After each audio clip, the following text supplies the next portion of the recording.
안녕하세요. 아름다운 세상입니다. 르노차는 이지 커넥터라는 부분이 있어서 그 부분을 통해서 원격 시동도 가능하고 원격으로 웬만한 것들을 할 수가 있죠.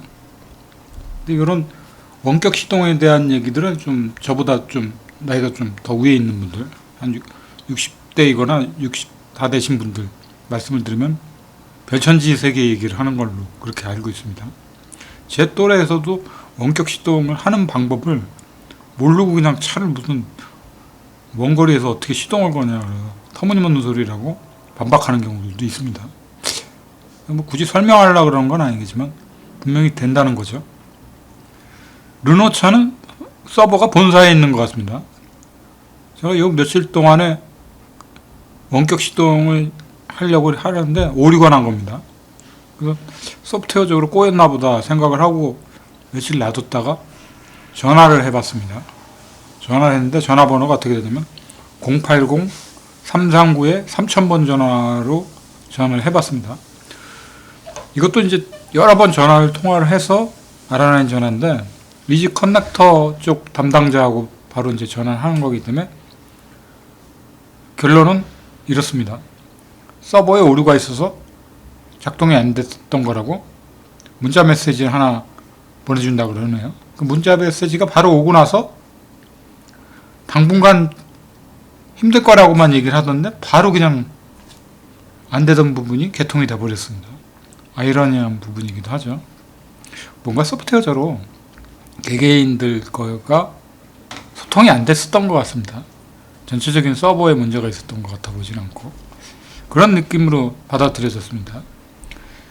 그래서 전화번호 하나 더 알려드릴게요. 080-300-3000번이라는 전화번호는 여러분들이 이제 르노 자동차 이제 공업사 같은 데 가서 차량 수리를 하는 경우도 있을 겁니다. 근데 간혹 내가 눈탱이 맞았다고 생각했거나 좀 부당하다 싶은 가격으로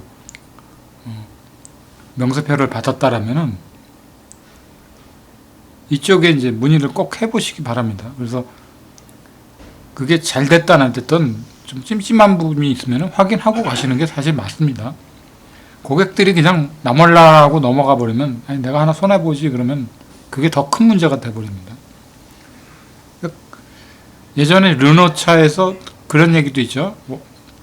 고객이 맡겨놓은 차로 출퇴근해서 그게 논란이 됐었던 얘기도 있었듯이 사람은 간사한 동물이고 망각의 동물입니다.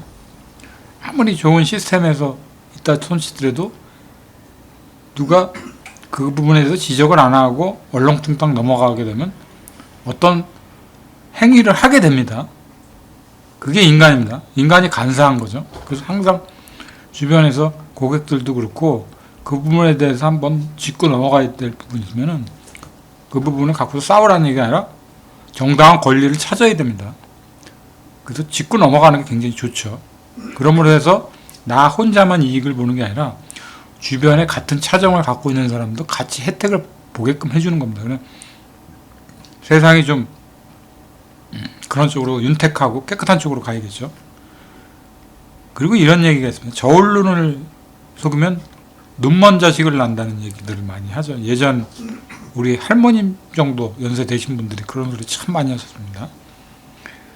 당시에는 집집마다 이제 소금 장수들이 지게에다가 소금을 이제 지고 와서는 안악들이 있는 경우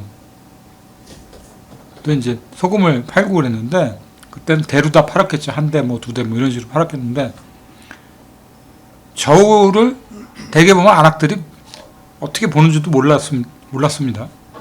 근데 그 소금 장수가 한 번도 그 소금에 대한 거를 1mm의 오차도 없이 눈금을 속이지 않았다는 얘기들을 합니다. 그리고 그 얘기를 해주셨던 할머님들 하기를 그건 신의 맹세할 정도의 장사꾼의 양심이라는 거죠. 그래서 눈먼 자식을 낳는다는 겁니다. 저울 눈을 속으면 그만큼 양심을 갖고서 장사를 했었는데 최근엔 그렇지가 않죠. 물론 양심적으로 장사하시는 분들이 많죠 더.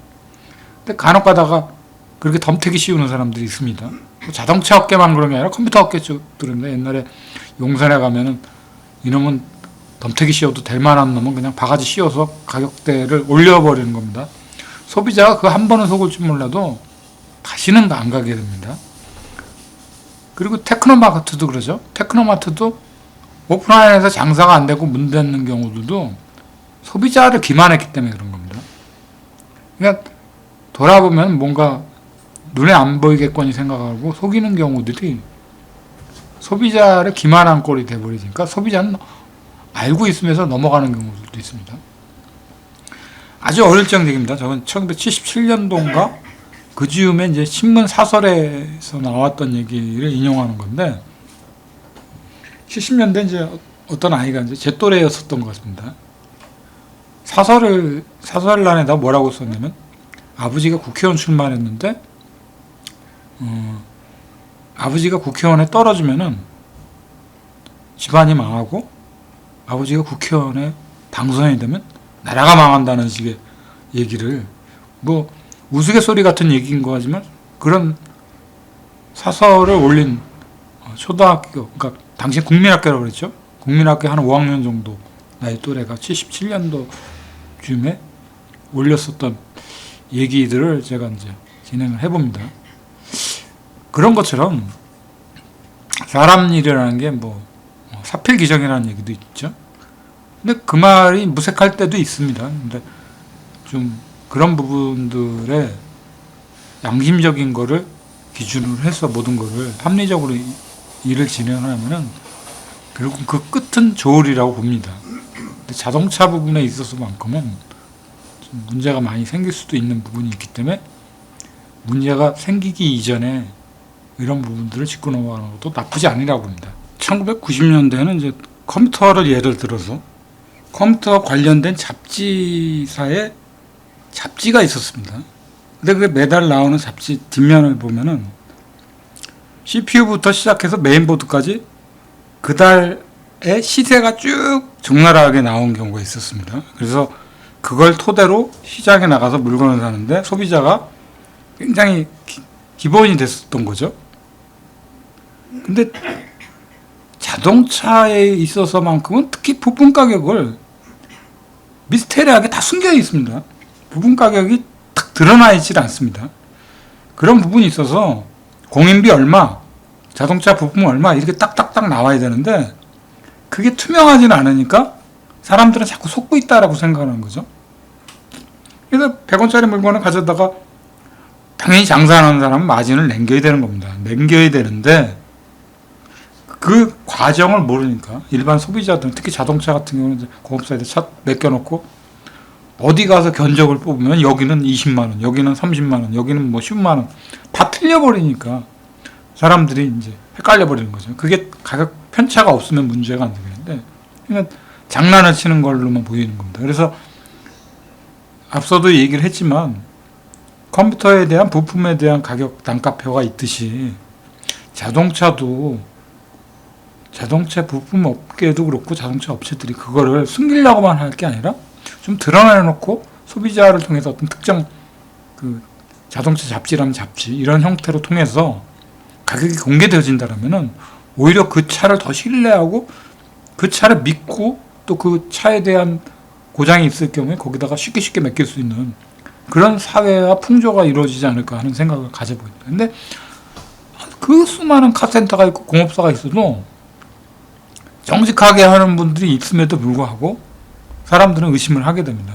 가격이 다 천차만별이니까 어떤 부품을 썼는지도 모르고 또 특히 여자 운전자도 좀 차에 대해서 모른다 생각하면 또 예전엔 또 2000년대도 그렇고 90년대는 그런 일 무진장 많았었습니다. 여자들 가서 뭐 멀쩡한 타임벨트도 갈 때도 안 된다. 그거 갈아야 된다고 몇백씩 수리비가 나오고 마우라 같은 건 뭐 멀쩡한데 여기서 가스켓이 뭐 가스켓뿐만 아니라 뭐 다 고쳐야 됩니다. 타이어도 고쳐. 그냥 몇백만 원씩 나오게 만들어 가지고 덤태기 씌운 물론 고장이 나서 고쳐야 되는 건 당연한 거지만 아닌 거를 기다고 해서 그렇게 하면은 결국은 소비자는 그쪽으로 안 가게 되는 거죠.